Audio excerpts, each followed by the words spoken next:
after finding that 2 fish farms in the Red Sea were contributing to the spread of algae that was damaging neighboring coral reefs.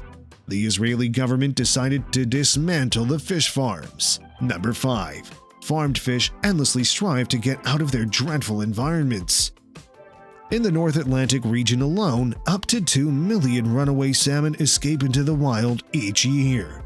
The result is that at least 20% of supposedly wild salmon caught in the North Atlantic are of farmed origin.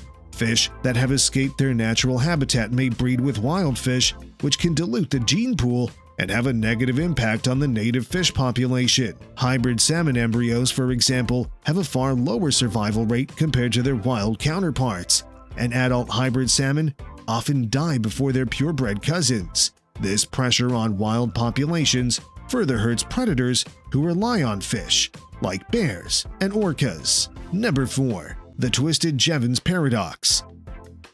This counterintuitive economic theory says that as production methods grow more efficient, demand for resources actually increases rather than decreases, as you might expect. So, when aquaculture improves fish production efficiency, fish become more broadly accessible and cheaper, and demand rises across the board.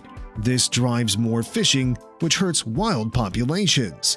Therefore, as a direct result of the development of additional salmon hatcheries from 1987 to 1999, which resulted in reduced pricing and greater availability of salmon, the demand for salmon around the globe surged by a factor of more than 4-fold during that period. The net result? Fish farming cranks up the pressure on already depleted wild fish populations around the world. Number 3. Farmed fish are more prone to parasites and diseases than wild fish.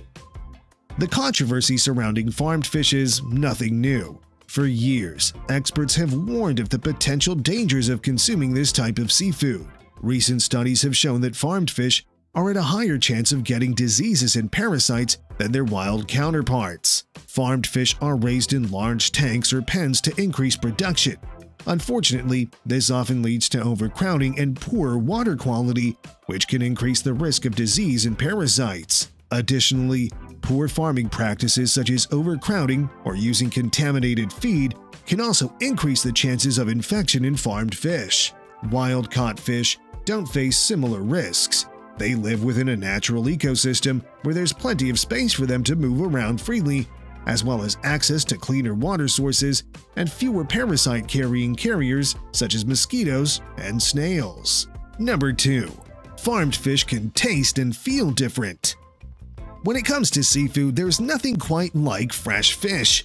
But did you know that farmed and wild fish can have different tastes? That's right. The flavor and texture of a farmed fish can be significantly different from its wild counterpart. Farmed fish are raised in controlled conditions, meaning their diet consists of a specific combination of nutrients and supplements that may alter their flavor profile. Wild fish, on the other hand, feed on a more natural diet consisting of aquatic plants and small animals. This creates a unique taste for each species. Additionally, because farmed fish don't swim as much as wild ones, they usually have less fat content, resulting in a slightly firmer texture than what you'd expect from a wild-caught specimen. Number 1. Farmed fish may contain higher levels of contaminants than wild fish. Farmed fish may contain higher levels of contaminants than wild fish.